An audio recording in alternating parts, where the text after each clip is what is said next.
Life for All presents Daily Food Series, Galatians, the Only Gospel, the Gospel of Christ. Title of Book 2, The Hearing of Faith, by Pedro. Week 1, Paul's Faithfulness to the Truth of the Gospel. Saturday, both Peter and Paul lived under pressure. Read with prayer. For before certain men came from James, he would eat with the Gentiles. But when they came, he withdrew and separated himself, fearing those who were of the circumcision. Galatians chapter 2, verse 12. The church in Jerusalem had a glorious beginning, as described in Acts chapter 2.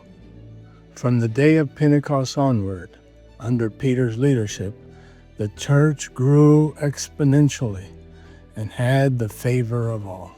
Extraordinary miracles took place as Peter and John preached the gospel. However, after many were scattered following the stoning of Stephen in Acts chapter 7, the situation began to change. The Judaizers gained strength and influenced the church, which little by little moved away from the prophetic speaking that was with Peter at that time. It is significant to note that in Acts 15, when Paul went up to Jerusalem to have fellowship with the church leaders, upon mentioning the names of those who were considered pillars of the church in Jerusalem, he placed James first, before the name of Peter, called Cephas. Galatians chapter 2, verses 9 and 10. Until the death of Stephen, whenever the apostles were mentioned in Acts, Peter was always listed first. With the Judaizers' support, James became Jerusalem's made leader. This is confirmed at the end of the meeting in Acts 15, verses 13 through 21, and shows that Peter was losing ground due to the pressure from those of the circumcision and some from the sect of the Pharisees who had believed.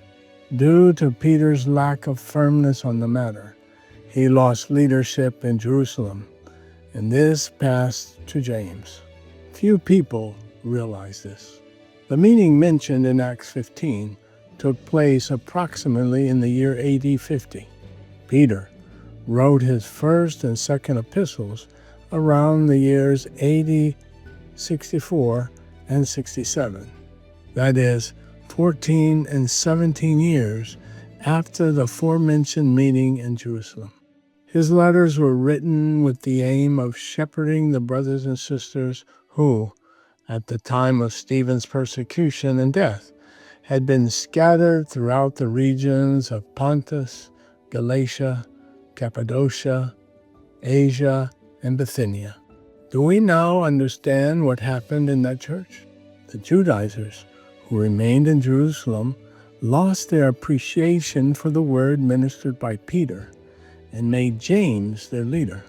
This is why Peter turned to those brothers and sisters who had participated in the first phase of the church in Jerusalem and who had been scattered but continued to have an appreciation for his word. Peter's ministry was limited to caring for those who had not fallen into the error of the second phase of the church in Jerusalem. Now it becomes clearer that the same Judaizers who opposed Paul and also resisted Peter were called false teachers by him. 2 Peter chapter 2, verses 1 and 2. Without this context, we would have difficulty understanding whom Peter was referring to as false teachers. The same ones who opposed Paul brought in heresies and tried to discredit Peter's words. For this reason, they were also called scoffers, knowing this first, that scoffers will come in the last days, walking according to their own lusts. Chapter 3, verse 3. When Peter shared his experiences on the Mount of Transfiguration with the Lord, when he heard God himself say This is my beloved Son, hear him. Mark chapter 9, verse 7.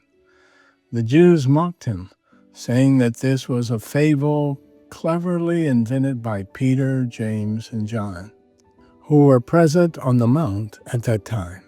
2 Peter chapter 1, verse 16. In the face of so much pressure and opposition, Peter remained firm with the saints who were scattered and whom he was shepherding by assuring them that the only safe way to proceed was to follow the prophetic word. And so we have the prophetic word confirmed, which we do well to heed as a light that shines in a dark place, until the day dawns and the morning star arises in your hearts. 2 Peter chapter 1, verse 19. Peter made it clear that they were all living in a terrible dark night caused by the enemy, leading people to walk blindly without direction. The way out of this would come from the prophetic word, which would shine in the dark night and indicate the direction to be followed. He also said that he would remind the brothers and sisters of the present truth, because they had received the genuine gospel at the beginning of the church in Jerusalem. 2 Peter chapter 1, verse 12, and chapter 3, verse 1. Peter insisted so that those who lived through that wonderful first phase of the church life in Jerusalem would again remember everything they had heard and witnessed in the beginning. Because in this second phase, the truth of the gospel had been compromised by the teaching of the Judaizers, who had become a source of opposition to God's work. The pressure was so great at that time that Peter did not resist and ended up intimidated by James' followers. When Paul realized this, he had to rebuke Peter in front of everyone because he was negatively influencing the other brothers and sisters. Galatians chapter 2, verses 11 through 14. This experience reveals Peter's lack of firmness in the truth of the gospel in the face of pressure from those on James' side.